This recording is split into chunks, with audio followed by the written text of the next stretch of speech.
국가경제 비상사태라. 시장은 위태위태. 국가경제 비상사태라는 말이 왜 나왔을까요? 도널드 트럼프 전 대통령이 1월 20일이면 미국 47대 대통령으로 취임을 하거든요. 바로 이 부분 취임을 하자마자 자국우선주의와 보호무역주의를 최우선시하는 것, 여기에 필요한 것이 국가경제에 대한 비상사태를 선포해야 된다, 이렇게 이야기하고 있다는 겁니다. 미국 언론들 CNN이나 다른 언론사들이 지금 취재해서 보도하는 걸 보면 국가경제 비상사태를 트럼프 대통령이 선포할 가능성이 높다는 거예요. 와, 지금까지는요, 이게 미국과 멕시코의 국경을 두고 이 국경선에서 국경 비상사태를 선언할 거다, 그런 전망은 나왔었지만 국가경제를 전체를 두고 뭐 보복관세를 얼마나 부과할 것이냐, 뭐 국가경제를 어떻게 하면 살릴 것이냐, 쉽게 말하면 마가노믹스, 미국을 더 위대하게란 뜻입니다. 마가노믹스. 마가노믹스의 어떤 정책을 어떻게 추진할 것이냐, 이것을 두고 국가경제에 대한 비상사태를 선포한다는 것 진짜 엄청난 일입니다. 그러니까 솔직히 시장이 바싹 얼어붙었습니다. 왜냐하면 시장이라는 건 함께 가야 되거든요. 함께 가지 않고 미국만 가겠다? 오히려 시장에서는 트럼프 리스크를 더 생각하고 있는지도 모르겠습니다. 오늘 나스닥 종합주가지수 한번 보세요. 말에 따라서, 지표에 따라서 그야말로 난리도 아니었죠. 일반적으로 이렇게 주가의 어떤 이동이 나타난다는 것은 경제가 굉장히 위태위태하다는 뜻이에요. 나스닥 종합지수를 보면 0.06이 마지막엔 떨어졌는데 10.8이 빠져서 19,478.88로 마감을 했는데 전체적으로 주가는 하루 종일 출렁거렸습니다. 마찬가지로 대형주 중심의 S&P도 하루 종일 출렁거렸습니다. 마지막에 올라가긴 해서 0.16, 9.22가 올라서 5,918.25를 기록을 했거든요. 마찬가지로 다우산업지수도 굉장히 출렁거렸습니다. 0.25가 막판에 오르긴 올랐습니다. 106.84가 올라서 42,635.20을 기록을 했는데 시장을 보고 있으면 시장이 겁난다예요. 진짜 위태위태하다예요. 왜 그렇게 생각할 수밖에 없느냐. 기본적으로 다우산업은 분리취입 중심의 어떤 지수인데도 불구하고 출렁출렁, 대형주 중심도 출렁출렁, 기술주 중심도 출렁출렁, 여기에다가 원달러 환율까지도 올라갔습니다. 다시 109를 기록하고 있습니다. 109.08을 기록하고 있어요. 지난 1월 2일에 109.39를 기록했거든요. 그런데 109.08, 결국은 달러가 강해지고 있다는 이야기잖아요.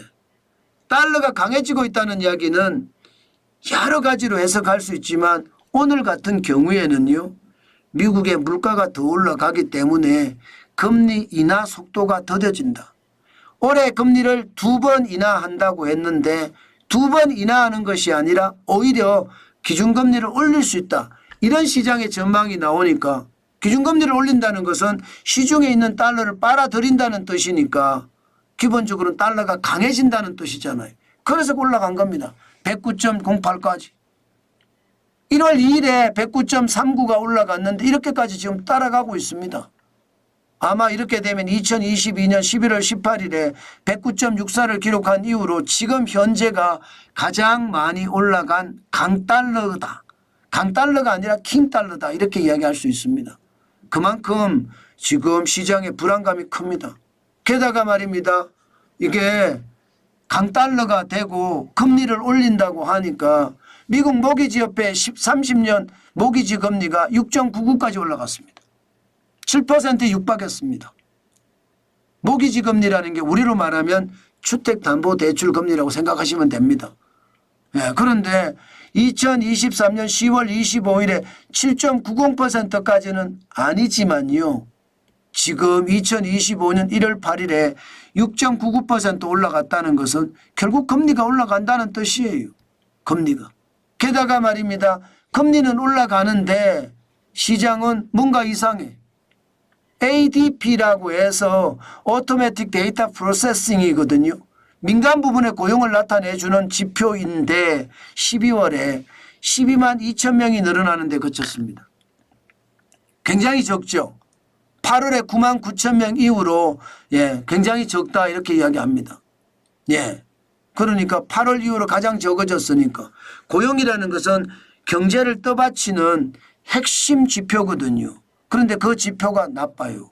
그러면 금리가 올라가는데 지표는 나쁜 거예요. 이게 말이 안 되잖아요. 언밸런스죠.